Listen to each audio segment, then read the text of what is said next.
In this next module, we're going to focus on temperature regulation and fluid balance during exercise.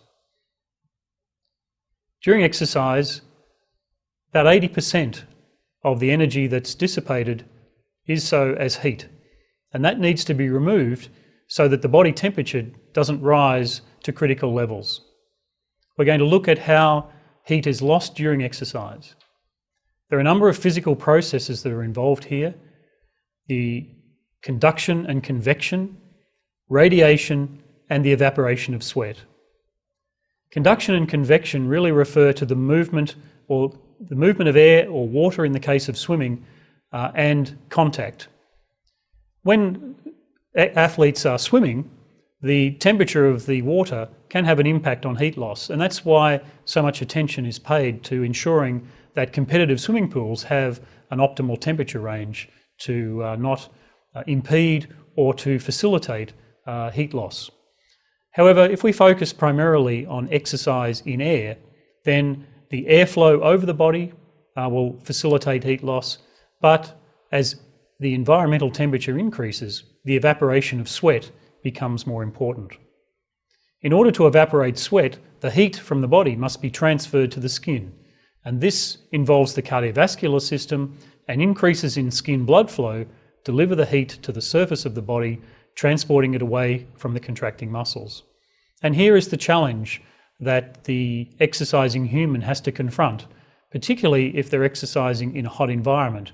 The competing needs to deliver oxygen to contracting muscle, to deliver heat to the skin, and to ensure that there's maintenance of oxygen delivery to the brain. If we look at the relative contribution of these heat loss mechanisms to exercise with differing ambient temperatures, as you can see, as the ambient temperature increases, the relative proportion of heat loss due to evaporation increases. And we'll talk more about the importance of sweating in a moment. If we look at body temperatures during exercise, and these are often measured either by putting a thermistor into the esophagus, or another part of the gastrointestinal tract, the rectal temperature is often used. Here's the esophageal temperature response to exercise at about 60 to 70% of VO2 max for about an hour. And what you see here is a rapid increase in temperature and then a slower, steady level or slight increase. The reason for this step increase is that the rate of heat production increases quite rapidly at the onset of exercise. The rate of heat loss is somewhat slower. And so there is an error signal, if you like, in the regulation of body temperature. It's not regulated at a different level, it's just that the balance of heat loss and heat production is out of balance early on, resulting in a rise in the core temperature initially, and then it tends to level off.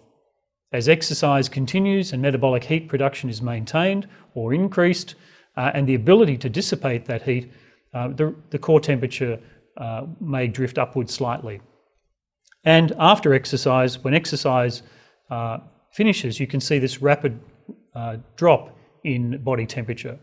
So the most important determinant of the core temperature during exercise is the rate of metabolic heat production, i.e. how hard the exercise is, or the exercise intensity. If you look at other tissues, here is the increase in muscle temperature, and this is as a percent of the oxygen uptake. And as you can see, as you increase the exercise intensity, you increase the muscle temperature. Here is the rectal temperature and the esophageal temperature, which are relatively close. The rectal temperature is probably, because it's influenced by heat returning from the exercising legs, is slightly higher sometimes than the esophageal temperature. In response to this increase in metabolic heat production, the main mechanism for losing heat is the evaporation of sweat. And here is the sweat response to exercise of about 40 minutes duration at different exercise intensities, here expressed as a percent of VO2 max. And as you see, as the exercise intensity increases, there are increases in the sweating rates. So again, the sweat rate during exercise is directly related to the rate of metabolic heat production. If we look at the composition of sweat relative to other body fluids, and in this table you see the concentrations of 4 key electrolytes and the osmolarity of sweat compared with plasma and the intracellular fluid within muscle. And what you can see here is that sweat is hypotonic. So although with prolonged sweating you may lose significant amounts of electrolyte, the major constituent is fluid. And so that has implications which we'll talk about in a moment. Sodium is another important electrolyte, sodium chloride, can be lost in sweat, and often in individuals who've exercised for some time, the skin tastes salty, and sometimes you can even see salt deposits on the surface of the skin once the water has evaporated. The sodium content of the sweat is influenced by the sweat rate. The higher the sweat rate, the less chance there is for sodium reabsorption.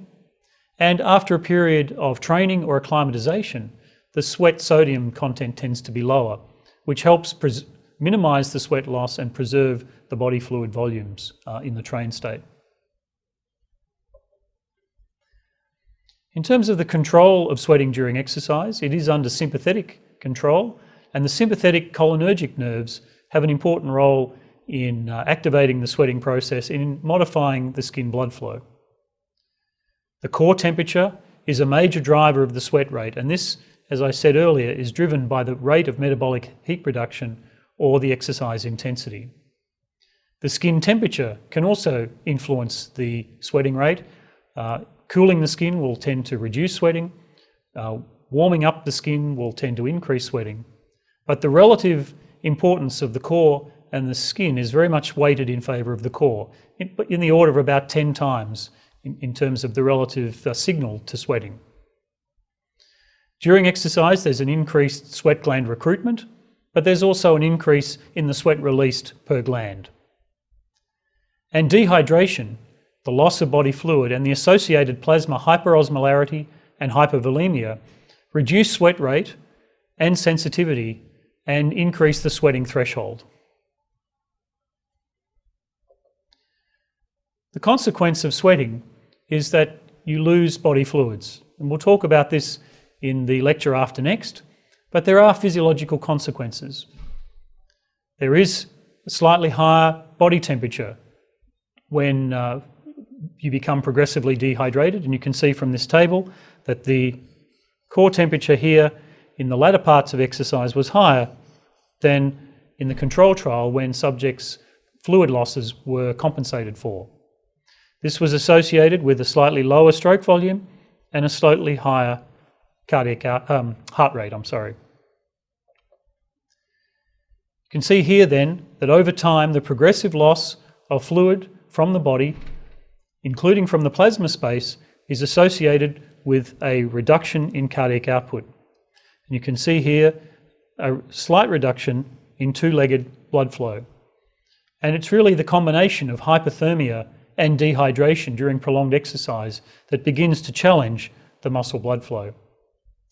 The mean arterial pressure, you can see, drops slightly towards the latter stages of this type of exercise, and the forearm blood flow, which is often used as a proxy for the cutaneous blood flow, will also drop off. And so the loss of fluid, although it's important for dissipating heat, has challenges to the cardiovascular system. In terms of body core temperature as a determinant of exercise performance, there have been a number of studies that have correlated the core temperature during exercise with the ability to continue that exercise for some time. And you can see in this study that either preheating or pre-cooling impacted upon exercise tolerance. And so the rise in body core temperature and the associated cardiovascular consequences is associated with fatigue during prolonged strenuous exercise. If you superimpose environmental temperature on that exercise-induced heat production, then that's an additional challenge for the exercising athlete. And as you can see here, if you go from a normal temperature at about 20 degrees and you go to a hot environment at 40 degrees, a marked reduction in exercise tolerance. And we'll talk more about that in the next lecture.